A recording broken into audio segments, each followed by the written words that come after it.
দেখো প্রথমে চিকেনটাকে কত সুন্দর করে একদম শুকনো শুকনো করে নিয়েছি। তারপরে দেখো এখানে বেরেস্তা ভাজা আছে।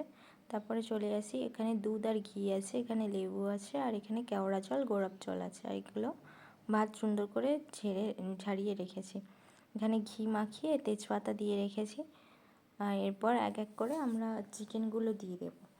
সবাই বলে কি বিরিয়ানি আমি নিজে খেতে পারি না, তো চলো আমি তোমাদেরকে সেই বিরিয়ানি করেই তোমাদেরকে দেখিয়ে দিচ্ছি, যাতে তোমরা নিজেরাও খেতে পারো, অপরকে খাওয়াতে পারো।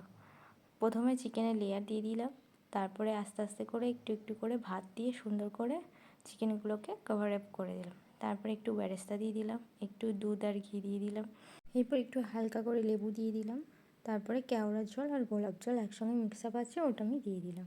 এরপরে আস্তে করে আমরা গোলমরিচ একটু, তারপরে সাই বিরিয়ানি মশলা দিয়ে দিয়েছি, আর একটু হালকা লবণ দিয়ে দিয়েছি। এবার সেমভাবে আমরা আবার লেয়ারটাকে সাজাবো। ভাত তারপর দিয়ে দিলাম, তারপরে একটু চিকেন দিয়ে দিলাম।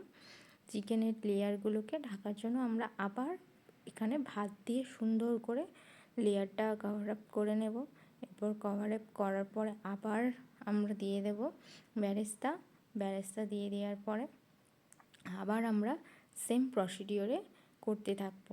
চলো তোমরা সবাই দেখে নাও, তাহলে চলো এবার নিজেরাও খাও আর অপরকে বিরিয়ানি খাওয়ার সুযোগ করে দাও। তোমার কাছে নেই, তোমার কাছে আছে, ঠিক আছে? তুমি খেতে পাও না আর অন্য কাউকে কী করে দেবে? দেখো করে খেয়ে আমাকে বলবে কেমন হয়েছে। Tata, bye bye.